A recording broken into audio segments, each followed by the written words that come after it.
안녕하세요. 김다니엘입니다. 한국교회 폐쇄를 두고 아직도 한국교회는 하나님의 뜻이 무엇인지를 잘 모르고 있는 것 같습니다. 코비드-19을 두고서도 의사는 의학적인 견해를 내놓을 겁니다. 정치가는 정치가의 견해를 내놓을 테고요. 선지자적 예언 사역자는 시대를 직시하는 예리한 눈으로 하나님의 뜻이 무엇인지를 감지하고 그 견해를 내놓아야 된다고 생각해 봅니다. 그래서 이렇게 긴급하게 메시지를 또 전합니다. 부디 한국교회가 배도로 인해서 영의 눈이 가려져 있는 현실을 직시하지 못하고 하나님의 뜻을 제대로 분별조차 하지 못하는 것에서 하루속히 벗어날 수 있기를 간절히 바라고 기도합니다. 저 같은 무명의 외침이라도 관심을 갖고 꼭 귀를 기울여 주셔야 합니다. 여러분, 사소한 죄라 할지라도 회개 없이는 절대 하나님의 용서함을 받을 수가 없습니다. 죄사함이 절대 있을 수 없습니다. 그런데 한국교회는 배도라는 큰 죄를 하나님께 저지르게 됩니다. 그것도 한국 교회사를 연구해 보면 2번이나 이렇게 하나님께 배도라는 큰 죄를 짓게 됩니다. 근데 배도에 따른 어떤 회개가 반드시 따라야 되는데 한국교회는 여전히 회개의 자리로 나아가지 않고 있습니다. 그렇기 때문에 제가 이런 염치 없는 긍휼이라 이런 표현을 쓰는 겁니다. 배도에 대한 한국교회가 회개가 없는 이런 상황에서 우리가 하나님께 이 나라를 살려달라고 이렇게 구하는 그 자체가 너무 염치 없는 것이라는 겁니다. 그래서 제가 염치 없는 긍휼이라는 이런 표현을 쓰는 겁니다. 그런데 문제는 이런 염치 없는 긍휼이라도 하나님께 우리는 눈물로 날마다 구해야 된다는 겁니다. 그만큼 아주 절박한 상황이 현재 상황이라는 겁니다. 배도로 인해서 영적인 눈이 가려졌기 때문에 시대 상황도 제대로 인식하지 못하고 있습니다. 한국의 목회자들과 크리스찬들이 그렇다는 겁니다. 그래서 결국 영적인 눈이 가려지고 시대 상황도 제대로 인식하지 못해서 한국교회 폐쇄에 대한 하나님의 뜻도 분별하지 못하는 수많은 주의 종들은 심판대 앞에 섰을 때 일반 평신도보다도 더 준엄한 하나님의 심판과 책망을 받아야 될 줄 압니다. 각오할 수 있기를 바랍니다. 분명히 하나님께서는 목회자들에게 더 준엄한 책망과 아마 심판을 그 잣대를 아마 적용할 겁니다. 지금까지 한국교회사에서 2번이나 교회의 문이 닫혔습니다. 이 2번이나 문이 닫히게 된 공통점이 바로 배도라는 겁니다. 그러니까 배도로 인해서 하나님이 한국교회의 문을 닫히게 한 것은 바로 하나님의 마지막 심판인 전쟁이란 카드가 사용되기 바로 전에 그렇게 한국교회의 문이 닫히게 된 거라는 겁니다. 그 모든 것들은 바로 권력기관에 의해서 강제로 그렇게 닫히게 된 거고요. 그러니까 지금 우리가 코로나로 인해서 정부 권력기관에 의해서 강제로 닫히겠는데 일제시대 때는 우리나라를 지배하고 있던 식민지 피식민지의 입장이 있었기 때문에 일본이 우리를 지배하고 있던 일본 정부에서 그렇게 한국교회 문이 닫히게 된 겁니다. 여러분, 현명한 사람이라면 100년의 역사만 연구해봐도 한국교회사에 조금만 관심을 갖고 찾아보아도 사료를 찾아보아도 제가 지금부터 이렇게 전하는 메시지 내용에 깊은 공감을 표할 겁니다. 그런데 아무도 사실 관심이 없습니다. 교회 폐쇄에 따른 저항과 울분을 피하면서 감옥에라도 가겠다는 그런 너댓 명의 용기 있는 그런 목회자들조차도 그렇게 저항만 할 뿐 이것이 왜 이런 상황이 현재 이 땅에서 연출되고 있는지에 대한 깊은 하나님의 뜻을 모르고 있는 것 같아서 정말 안타깝습니다. 채 100년도 안 되는 한국교회는 벌써 2번이나 하나님을 배도하게 됩니다. 첫 번째 배도는 여러분이 잘 아시는 총칼이 양 강제적이고 물리적인 힘에 굴복한 것 맞습니다만은 어쨌든 일제시대 신사참배로 우리는 하나님을 배도하게 됩니다. 어쨌든 강제적인 물리적인 힘에 굴복한 것이 맞지만은 배도가 맞습니다. 일제 신사참배 말입니다. 이때 목회자들은 동방요배도 행하고 신도 침례라고 해서 떠오른 태양을 바라보면서 태양신에게 침례를 받는 그런 목회자들도 상당히 많이 있었습니다. 이게 바로 1937년에 이렇게 신사참배를 한국교회는 강행했습니다.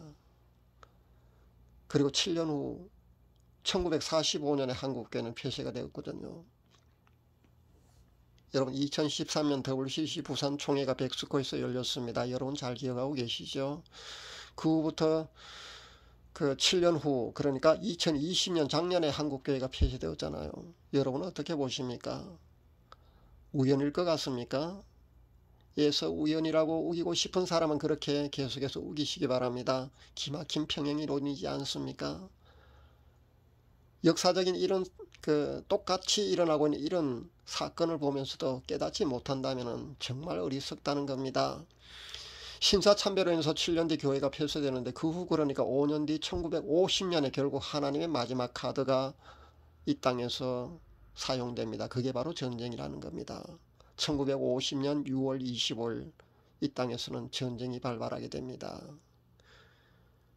2013년 WCC 부산 총회가 백스코에서 열리고 그 7년 뒤에 그러니까 작년에 2020년에 한국교회 폐쇄가 주는 의미에 대해서 여러분 깨닫는 바가 없다면 우리도 저 어리석은 이스라엘 백성들과 별로 다를 바가 없다는 겁니다. 전 개인적으로 구약 성경을 연구해 보면서 출애굽과 가나안 광야 생활 그리고 금송아지 배도와 솔로몬 시대에 솔로몬 왕이 하는 그 행한 배도로 인해서 결국 나라가 두 개로 분열되고 그 두 개로 분열된 왕국마저도 두 개 나라마저도 결국 멸망해버린 그 이스라엘 역사를 연구해 보면서 왜 이렇게 이스라엘 민족은 어리석었을까 저는 많은 생각을 해보았습니다. 그런데 이것은 금방 의문이 사실 풀립니다. 이게 뭐냐면 우리 인간들은 그 역사를 통해서 교훈을 얻지 못하기 때문입니다.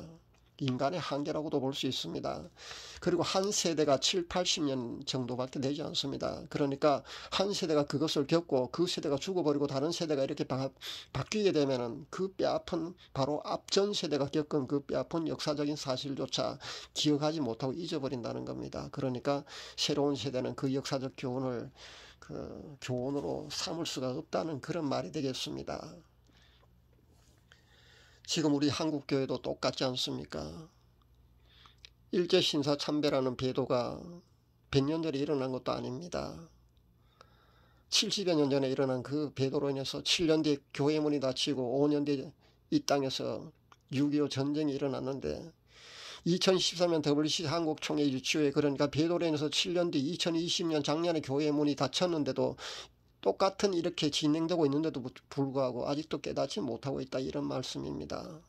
평행이론처럼 이번에도 제6.25 같은 그런 전쟁이 5년 뒤인 2025년에 일어날 것이라고 제가 경고하려고 이 메시지를 전하는 것이 절대 아닙니다. 그전에도 얼마든지 하나님의 마지막 카드인 전쟁이란 카드가 이 땅에서 사용될 수 있다는 것을 알리기 위해서 이렇게 메시지를 전하는 겁니다. 그 전에 한국교회는 배도에 대한 회개의 자리로 나아가야 된다는 겁니다. 그렇지 않고는 희망이 없습니다. 앞 동영상에 제가 하나님의 심판의 도구로 이제 남은 것은 두 장의 카드밖에 없다고 분명히 그렇게 말씀드렸습니다. 그 두 장의 카드는 유혈사태 즉 내란이라는 카드와 전쟁이라는 카드 이 두 가지 카드밖에 사실 없습니다. 유혈사태 그러니까 이 내란이란 유혈 사태로 인해서 자유민주주의 대한민국이 영원히 이 땅에서 지구상에 사라지고 공산화가 되어버리든지 아니면은 하나님께서 긍휼하심으로 그 공산화만큼은 하나님 막아주시든지 그런 긍휼하심이 일어날지 아니면 하나님께서 이 유혈 사태 이 내란이라는 카드가 쓰여지지 않고 바로 전쟁이라는 카드가 이 땅에서 사용될지는 사실 이것은 하나님의 주권에 속합니다. 우리가 어떻게 할 수 있는 것이 아닙니다. 물론 우리가 중보기도를 하고 우리가 회개를 하게 되면은 이 카드가 쓰여지지 않을 수도 있지만은 하나님 보시 여전히 부족하다고 생각하신다면 분명히 아마 이 카드를 다 사용하시거나 아니면은 이 카드 중에 한 개가 분명히 쓰여진다는 겁니다. 부디 한국교회가 WCW, NCCK 그 배도의 깊은 늪 속에서 하루속히 빠져나오기를 오늘도 전 하나님께 간절히 중보기도 합니다. 염치 없는 중보, 염치 없는 긍휼을 하나님께 오늘도 저는 간절히 중보기도 합니다. 시대를 직시하고 현 상황이 주는 하나님의 깊은 뜻을 부디 한국교회 목회자들과 크리스찬들은 깨달을 수 있기를 간절히 바랍니다. 감사합니다.